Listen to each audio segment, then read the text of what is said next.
This is an article posted to Breaking Israel News. Was the lost city of Atlantis discovered? That's the question. Now, according to the article, the lost city of Atlantis has been found, and it's connected to the Jewish temple, in an incredible way. The lost city of Atlantis has been found, and it's straight out of the Bible, at least according to a stunning new National Geographic documentary, which follows a high-tech, wide-ranging search for the mythical city with incredible results. The documentary, Atlantis Rising, released last Sunday, features Oscar-winning Titanic director James Cameron and Emmy-winning journalist Simca Jacobovici. That's how you pronounce it. I apologize if I got it wrong. Following ancient clues through Greece, the Mediterranean, and the Atlantic on a search for Atlantis, a mythical city that allegedly sunk into the sea thousands of years ago. Along the way, they discover mind-blowing biblical connections to Atlantis, including a 3,000-year-old carving that ties the mythical city to the Jewish temple. So often, when you tell people you are looking for Atlantis, they think it is a crazy project because they think it is a thing that was made up by Disney or Hollywood, a city full of mermaids. Jacobovici told Breaking Israel News in an exclusive interview. Even he was astonished at what they found. He who describes his recent project as investigative archaeology admitted that sources are scarce. The only ancient source for Atlantis was the Greek philosopher Plato in the 4th century BC. In his dialogues, Plato wrote about a traveler, Solon, who learned about a highly advanced, wealthy civilization described in depth. It was a port city located past the Pillars of Hercules, which he explained is known today as the Straits of Gibraltar. In Plato's account, Solon describes the destruction of Atlantis by a natural disaster which covered the coastal city with mud and water. According to the story, the city sank into the ground and disappeared. He equated this to a tsunami. Many people think that this is a fictitious account, but Plato went into a lot of detail. Jacobovici argued, more problematic is that no other historical or archaeological source discusses a city named Atlantis. He pointed out, however, that the Greeks had a habit of renaming people and places. The team set out to find a city that fit the description of Atlantis. The search eventually led them to Iberian Peninsula, where they began to make a connection between Atlantis and an ancient city known as Tartessos, which appears amazingly in the Bible.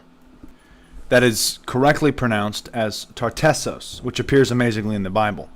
There are many artifacts and ancient writings that show that 3,000 years ago there was a great city of Tartessos, very wealthy and with a powerful navy. Jacobovici described, though we don't know exactly where it was purported to be somewhere in southern Iberia, Spain, or Portugal, precisely the area that Plato gives for Atlantis. The research led Jacobovici to believe that there is a link between Plato's fabled city of Atlantis, which he believes is Tartessos, and the oft-mentioned biblical city of Tarshish, citing an unmistakably Atlantis-like reference in Psalms. For lo, the kings assembled themselves. They came onward together, trembling, took hold of them their pangs, as of a woman in travail. With the east wind thou breakest the ships of Tarshish. Psalms 48, verses 5 through 8. The Bible speaks many times about a city called Tarshish.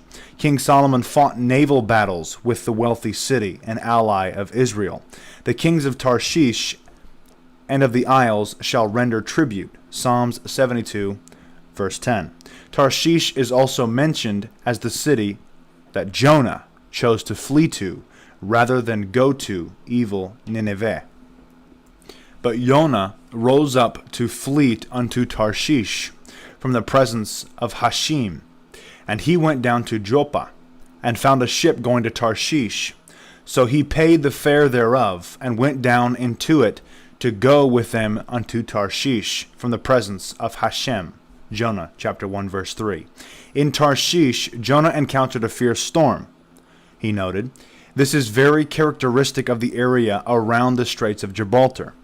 The fact that the city of Tarshish is mentioned throughout the Bible seems to contradict a connection with an Atlantis that was destroyed well before Plato's account.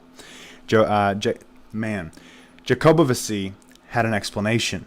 I think there were several stages in the destruction of Tarshish, he said. One was during the Exodus, and the final one was after King Solomon. Perhaps the most shocking revelation came when he interviewed Spanish researcher Georgios Diaz Montexano. He showed me Bronze Age symbols, 3,500 years old, carved into ancient shrines. He told Breaking Israel News, Montexano believes that that after the tsunami destroyed Atlantis or Tarshish, the refugees made these shrines to commemorate the destruction of their city and to pray to their gods that Atlantis should rise again. The symbols carved into the walls had distinct design, resembling a bullseye, standing on a stick with 3 legs.